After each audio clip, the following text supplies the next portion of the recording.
Welcome to No Room for Phonies. Episode 148. This is the place where you can drop the performance, stop pretending, and finally talk about what midlife actually feels like. We don't do polished here. Absolutely not. We talk about the real stuff: men's mental health, women's midlife and menopause, parenting Gen Z and Gen Alpha, and identity and purpose, and why so many of us feel disconnected even when we're surrounded by people. These are the conversations most people avoid, but avoiding them is exactly what keeps us stuck. So take a breath, put down the expectations for a minute, and let's get into it. If you want to age well, not just survive it, you have to stay awake to your own life. This episode is about aging in a way that keeps you sharp, creative, healthy, curious, disciplined, and fully alive. Not aging gracefully. Aging intentionally, even though I have been saying aging gracefully in the introduction to this. That's but fine. Intentionally, gracefully. There we that? go. Let's talk about what that actually looks like. And we're starting with a book by Ken Kasek about how to be old. That name sounds familiar. Have you read another of his? Maybe. I don't. I'd have to look it up. Age in a productive, creative, and mentally and physically healthy way. And the only joy in the world is to begin. And that's Cesar Pavese. Sounds right. It's not how old you are. It's how you are old. No, I don't know if I like that. I do. Because it's how you are old. Like, it's how you are when you're old. Right. Like, you could, if you say to someone, hello, I'm 90 years old, they're going to say you're old, but they also might say, wow. Right. Like, it's how you come across. You're riding your bike, you're going to Pilates. Remember when we used to go to the gym and that older woman used to come all the time and she was like amazing? Mm-hmm. Like, that's how you are old. Total objectivity is a must. Distinguish between opinions and insights. Insights come from experiences and objective thinking. So pay attention to the bell, the alarm that goes off when something's not right. I have the bell a lot. And you say, oh no, it's all fine. But I don't ignore. As I get older, I intentionally do not ignore that bell. Are you talking about like physical symptoms? No. Oh. I mean, like when a situation isn't right. Oh, yeah. And like the red flags are waving? Yeah, the red flags are waving. I'm working on it. Too, but particularly like if I'm in a friendship where I'm being taken advantage of or something and the bell's going off, I get out. Right. Well, all of those books that we've been reading on difficult people, etc., have been very helpful. Yeah. And it says in his book, he says, acquire the ability to learn things above your level of intelligence. Look for complicated. Keep learning to protect yourself from dementia. All those apps with the puzzles and the quizzes and trivia, they're great, but they don't necessarily raise your level of intelligence. And I think it's like I read a lot of books that are like take me a lot of time to get through because they're dense. They really make me think. I just read one called Believe, Why Everyone Should Be Involved with Actual Religion. So it was quite interesting. I mean, I obviously don't agree with some of it, but it was work to get through. And it really, I think that's what he's kind of meaning. And he says to do research, to work on your memory, and to edit out the noise of life. And I like this phrase that you really ask yourself, does something have value or deserve a space on your plate? I think, that reminds me of just the living intentionally. Yes. Because if it's wasted noise, then you definitely don't want it on your plate. Other advice he gives is to listen with more focus. Make your speaking clear and use your own words. Say what you know and what you need to find out and what you want to accomplish, and kind of delete the needless. I just like all the needless words. I know you do. But sometimes it's like, oh, can you get to the point, please? But then it's not so beautiful. So advice, breathe, calmly decide your reaction to emotional news. Keep your bullshit detector. BS detector. razor sharp and always on. Mine is definitely razor sharp and always on. Yes, I lean on you for that. Although I'm getting better at detecting it. But then my saboteur of avoider kicks in. Yes, 100%. And then he talks about developing time management skills, but he also says to take time to do nothing and be creative. Your creative soul works best when you are living your life, doing your daily chores, and thinking of nothing. Ask yourself those kinds of what if questions. That's great. That reminds me of that Creative Way book that you read. And it also reminds me of kind of like what's on your bucket list. Well, kind of on my bucket list is to be that. Mm-hmm. Like not to be wasting time, but to be taking time. Mm-hmm. So and be inquisitive and open-minded and be interested in many, many subjects, events, and people. And that, I'm going to say straight up, is what drives me the craziest about older people. People older than us by 5 to 10 years. Like the 20. Well, no, the boomers. The boomers, yeah. Because you're Gen X. Like, they don't read anything. They're stuck in whatever political decision they made when they were 40. Mm-hmm. You can't really have a conversation with them because they don't, and they're not interested. They're not inquisitive and open-minded. Yeah. And that is the one thing I rail against in myself. Mm-hmm. I don't want to get stuck in my ideas, especially as I age. Right. I mean, he's saying be interested in many, many things, but he doesn't want you to water everything down. But so be intensely interested in a select few of those many. So you do focus and invest. Yeah. Do your best to spend your days in productive, fulfilling ways. Go into each day with a plan, which I definitely do. And I also like the variety in my life. Like a couple of days a week, I see the little kids and I'm outside and I'm doing little crafts with them or baking or doing stuff like that. And today and yesterday I was at the little nursery school and we were sewing. Mm-hmm. And it reminds me of what the world is really like when you're hanging around little kids and families and you see the stress of raising kids now. So you don't get like too removed. Well, in my day, we did it this, blah, blah, blah. And you start to realize how stressful and difficult and different it is to raise kids now. Mm-hmm. And you're not making those statements like, well, it was just as hard for me because it was different, but I still think there's a lot of aspects of raising kids and being an adult now, like a young adult now, that are much more difficult and more challenging. Yeah. So I think those kinds of things really... So while you love the plan, I love having the creative soul and the ambitious spirit. Getting up each day and think about what you can create, achieve, and accomplish without a plan. Recognize and salute your creative soul. Make your day happy, healthy, and productive. And I'm working on the plans. The real thief steals your time, not your money. Father Time is undefeated. Now, I want to say that there's a hilarious... My breakfast posse, my friends that I go for breakfast with every week, we have this meme game where we send each other memes. So there's this comedian. She's a woman. She's in her 50s, and I can't remember her name. She has a southern... Oh, I know who you're talking about, but I don't know her name. I can't remember her name at the moment. Anyway, she sends this thing about... I can't think about my January holiday right now because I am in charge of all the holidays, like the food, the gifts, the decorating, the this, the that, the whatever. And so she said her husband on Christmas Eve said to her, "Is there anything I can do to help you?" And she said, "I considered beating him to death." On Christmas Eve, he said that to her. And she's like, I've been, a little late. Yeah, a little late. So, I mean, you can say you don't want to have a plan and you just want to live your happy, creative life, but then nothing gets planned and nothing really gets done. True. So Father Time is undefeated.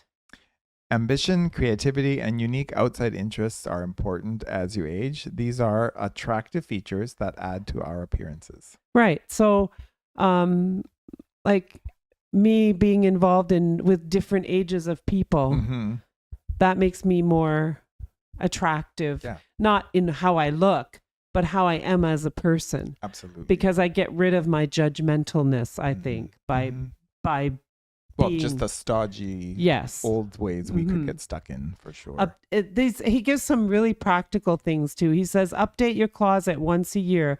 A person should always dress age appropriately and body type appropriately. Well, so I don't want to necessarily look like an old codger. No, but like there is a certain moment when you give up the mini skirt and the belly. Well, I'm thinking as a man, like, yes, I don't. Men, it's easier for men. Well, there is a point where blue jeans don't really look good anymore, but unless you take care of yourself. Yes. Like, sorry, because I've seen some 70-year-old guys into fitness and they look fine. Yes. But I have to laugh because we were talking about the ripped jean look, and I've had a few of those, and we were talking the other day about like just getting rid of them. Like it's time, kind of a thing. And then he talks about physical activity, about maintaining consistent and changing physical activity in your life, and that he calls it vital, and I call it vital. So you're going to have to explain the next part because I don't know what glycogen is, but he talks about maintaining glycogen. I actually researched it. Okay, good. So you need to store glycogen to provide a quick, accessible source of energy for your body, particularly for your brain and muscles. Glycogen is a stored form of glucose that is broken down to maintain blood sugar levels between meals or during periods of intense activity when glucose from food is insufficient. So I need to research what is a safe source of glycogen that's not going to make me fat. I need primary reasons: energy for muscles, energy for the brain, and quick energy reserve. That's glycogen. Keep going down if does that all. Blood sugar regulation. And we know that protein helps with blood sugar regulation. Yeah, and then it says to increase your RMR, which is your resting metabolic rate. Mm-hmm. I mean, I'm sure you could Google glycogen. Yeah, oh, definitely. I didn't look up what foods. I guess I should. Factors like age, sex, body size, and muscle mass influence an individual's resting metabolic rate. Right. So your RMR includes your basic body functions, the energy you need to keep your brain, heart, lungs, and other organs functioning, and then the low effort activities, the calories required for low energy activities such as getting dressed or going to the bathroom. Okay. And it helps maintain cardiovascular and lung capacity. It adds to your bone bank by offsetting naturally occurring bone loss, and it helps maintain proper muscle tone and length and range of motion.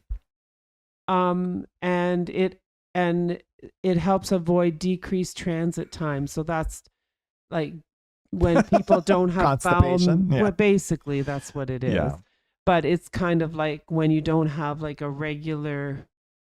Well, when it's days and days between when you consume something till you get rid of it. And then he talks about why people have constipation, like dietary factors, lifestyle, a sedentary lifestyle, medications, muscle or nerve issues, problems with the pelvic floor, muscles, or neurological conditions can impair your ability to pass stool, and underlying medical conditions like blockages and things like that, which is why you need to have regular colonoscopies after 50.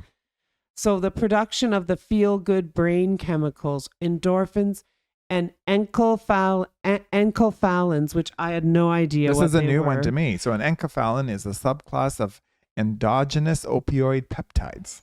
I love all this medical and they basically help to modulate pain. Yeah, enkephalins primarily exert their effects through opioid receptors located widely throughout both the central and peripheral nervous systems. So you avoid addiction to exercise. There's a false belief that time in the gym can radically change your body, resulting in guilt and anxiety. So exercising when you're injured or sick, believing that exercise will lead to body transformation and internal happiness equals not living a full and complete life. So he calls this exercise bulimic behavior. So, and always introduce new activities and new intensity into your routines. And engage in resistance training, which we know because equals weight training or squats or half squats, and own an activity tracker, which we do. These were not expensive. These were a couple $100. We're not Apple people, so you can live a more budget savvy life if you don't have to have a certain brand. It just kind of tracks like my steps today are like 5,628 because it was rainy today. I didn't get out. And I mean, so I basically, what are your steps today? Oh, you had 8,000. So you must, because you walked to work. I walked to work and I walked around work. So time devoted to physical activity should add to your life's purpose, not subtract from it. Sometimes a few sessions with a personal trainer can help with form and strength. And flexibility and balance is you can get from yoga. Nutrition, he doesn't get in. He gets into it in the book, but I just didn't. Well, we've talked a lot about that. Yeah. Sleep, again, the Dalai Lama says that sleep is the best meditation. Lack of sleep can increase inflammation and deregulate your hormonal system and lead to weight gain. Your creative soul and subconscious works best with sufficient sleep. And we're still working on that, taking out screens and going to bed at the same time, but it sure is hard to get into that routine. I was really excited today to have my friend in Grimsby say that they had cut screens for their kids during the week. Yeah, that's great. And the kids were kind of playing with me today, but whatever. I guess that's the joy of life with kids. But I think that's amazing because we were saying today there's a lot more blue light in screens now than there used to be. Than the old televisions. So we thought that I just was really proud of them for making that step because it's not easy. What a strong illusion it is to suppose that beauty is goodness. And that's a Leo Tolstoy quote. Nobody can bring you happiness but yourself, Ralph Waldo Anderson. And joy equals acceptance of yourself by yourself, how you spend your days, having a point to your life, the ability to create, and your health and physical activity. So it's a 5-point formula for joy. So he talks about romance in as you're aging. Okay. Too clingy? Like this, I think, is older people like maybe looking for a second, like they've lost their spouse maybe. Or whatever. But anyway. Well, maybe it's even a married couple. Mistakes of romance is to be too clingy, which can happen. Oh, no, I guess this sounds like dating new people because it's like too quick to return messages. Well. What? Avoiding confrontation. Developing eggshells. So what? If you text me, it's okay if I take my time? Well, it depends what it is. Overbuying presents and initial. No, it sounds like dating. Yeah. Sorry. Women with the highest walls give the deepest love. Do you think that's true? I don't know what that means. What are the walls?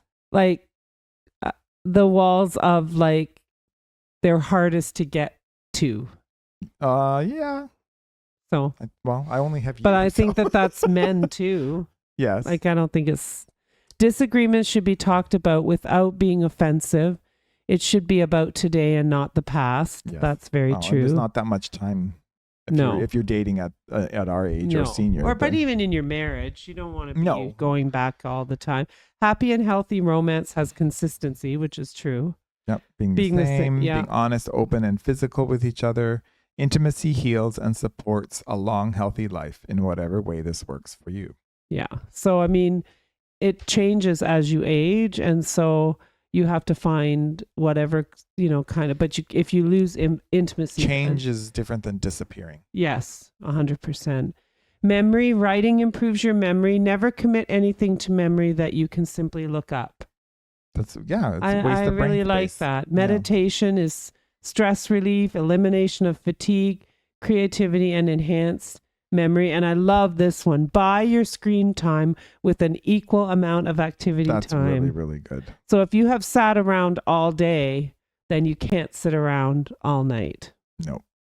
And then he gives this kind of little list of things to kind of keep you. Well, it's like little suggestions for like adding new things to your life. So he says keep a clean email account. I already do that at work. I got down to inbox 0.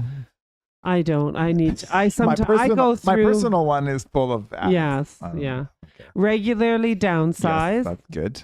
Extend olive branches. Yep. The only thing constant is change. So accept, adapt, and adopt. And yes, at work that's happening and in our lives too. Of course, all the time. Travel, try new things, and revisit favorites. Learn to say no and mean it. As I always say, no is a complete sentence. Spend time alone. I really think that is so important as you age, that you have to love being by yourself and have things that, keep you you're not sitting on a couch watching TV, daytime TV or whatever. You're not moping and feeling lonely and feeling sorry for yourself. Stop asking pointless questions. I love that one. Don't retell your glory days stories. That's interesting because guys, most men, I don't know about women, but guys get stuck. Women do it, and especially teachers. So it's gross. Yeah. Join a breakfast club. You're in one. Yeah. I hope to start one someday. Talk to people younger than yourself always. Avoid stupid mistakes. And find family, which I think that means find chosen family. Yes. Yeah. Or, your own family. Sometimes it works, but sometimes it doesn't. So I don't know who Galbraith is, but this is a quote. Pundits forecast not because they know, but because they are asked. Yeah. The media is not objective or unbiased. Yeah.